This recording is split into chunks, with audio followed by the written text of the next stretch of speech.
Welcome back, everybody. First of all, I apologize for uploading this one day later, but yesterday I had very serious internet problems. But anyway, better late than never. Here is my product review of a book, To Boldly Go, Rare Photos from the TOS Soundstage Season 3. And this is my part 2 out of 2. If you don't know what these books are, as you can see here, they contain a lot of rare pictures from each episode. And this is where we stopped last time, live on set. Part 2, here you can see the Enterprise model. On the top is the version from the pilot, the cage. This one is also from the cage. This one is from the second pilot, where no man has gone before. Just like this one.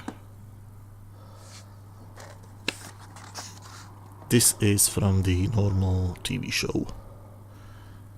And this is again from Where No Man Has Gone Before. And note from the cage, as the text states, the text is wrong. It's definitely from Where No Man Has Gone Before.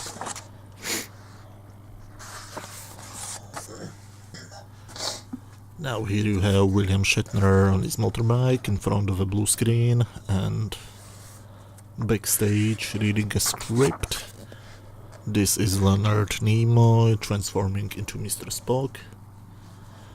That was, I think, Trelane, General Trelane, retired.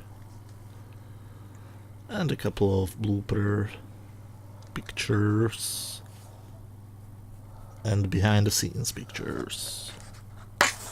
This is William Shatner with the model of the Enterprise, which was used on the TV show. And this is some random kid with the model of the Galileo shuttlecraft and the Enterprise itself. That's one lucky kid. And William Shatner with his dog. Now, wink of an eye, and a surprise to me is that this was written by Gene L. Coon, because he usually wrote really good episodes.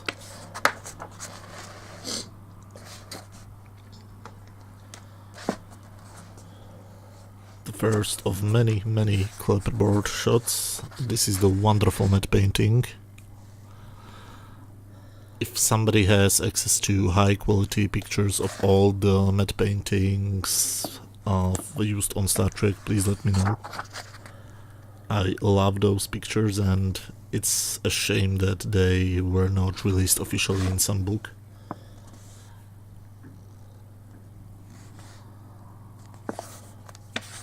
This is That Which Survives.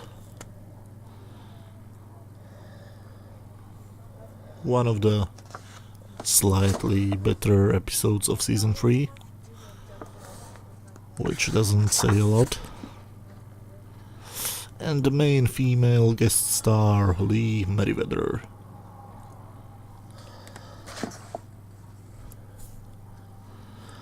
So camera was not Jerry Finnerman, but at this time it was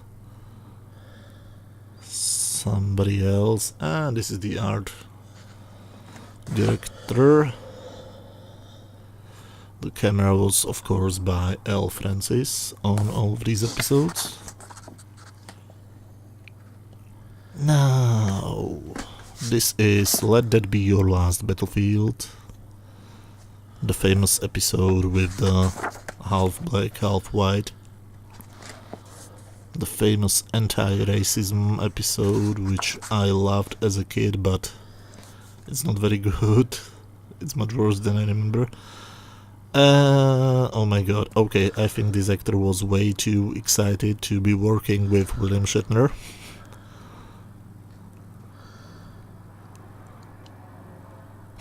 Maybe way too excited. Some more shots from the episode.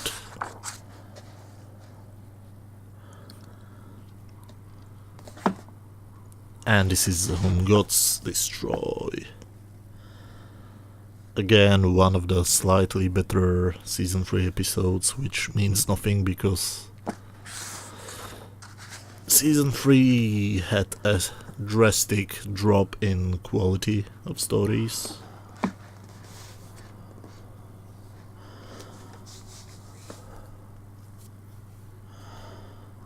Now, more clapperboard shots and Gene Roddenberry drinking with Steve Ihnad.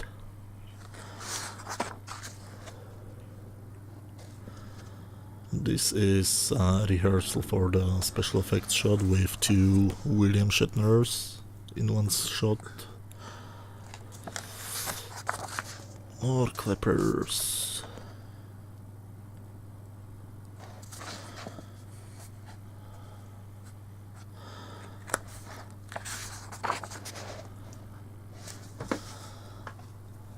It's a pity that the Roddenberry Vault box set from last year didn't include also things like this. Because as much as I like these 3 books, they are not an official CBS product. And this is Bob Justman, who has left the show during season 3. Now, this is the overpopulation episode, the Mark of Gideon.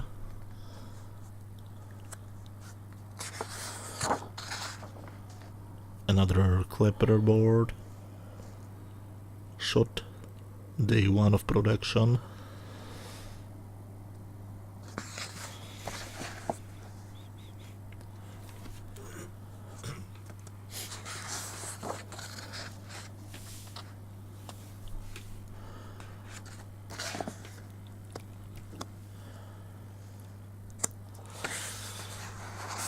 Now, what is this? A trim from a special effects shot. And the lights of Zetar or Zetar, I don't really remember what's the correct English pronunciation. This was again slightly above average episode. In my opinion, of course.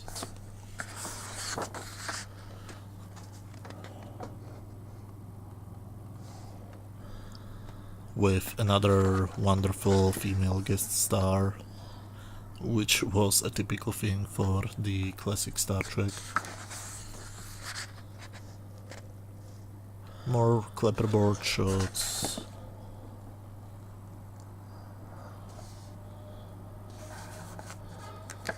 Now the cloud minders.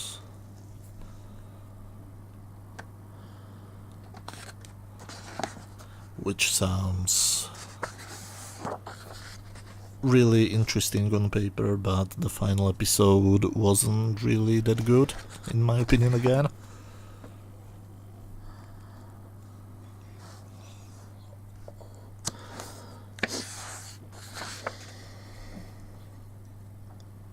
With this time 2 female guest actors. And this is an unused special effects shot.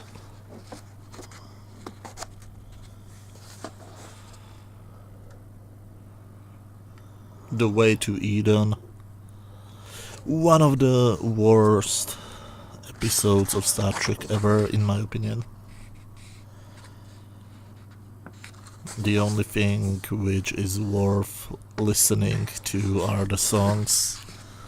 If you are drunk or high and at the same time like that type of music.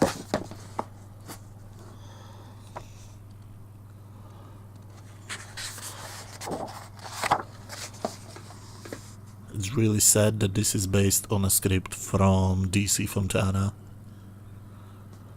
Requiem for Methuselah. This is a reused matte painting, originally used as the palace from the cage on Rigel 7. This time it's used as Flint's home, and it was changed for the remastered edition with the CGI effects.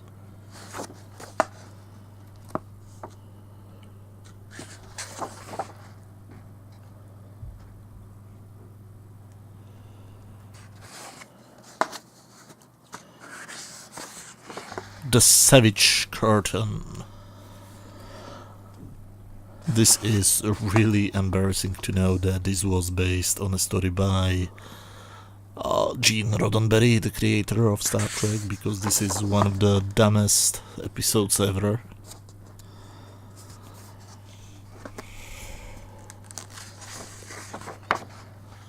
Lots of different clapperboard shots. The Rogue Monster, I don't really remember Captain Kirk fighting the Rogue Monster.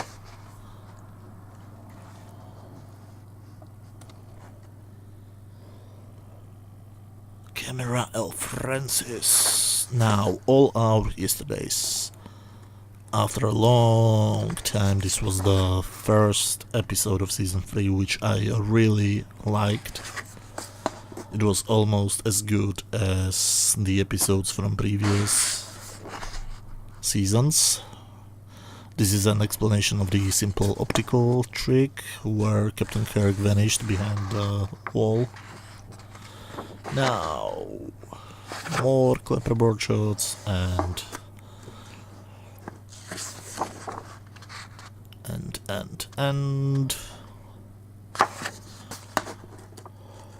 more and more and more and more and more clapperboard shots. That's basically the vast majority of all the pictures in this book.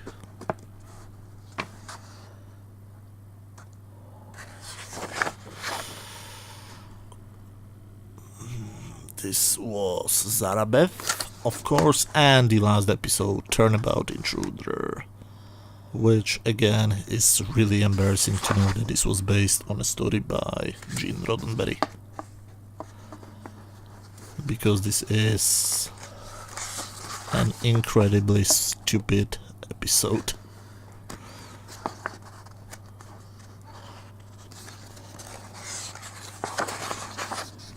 And after all of these clapperboard shots, this is the end of the book. Yes, live long and prosper, Leonard Nimoy.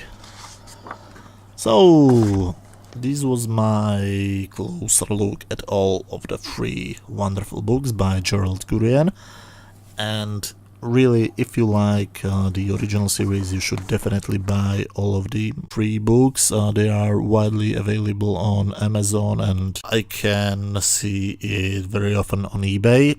If you did like this video, hit that thumbs up button and feel free to watch any of the previous videos on my channel. You should see links to some of them on the screen right now. Thank you very much for watching. Bye.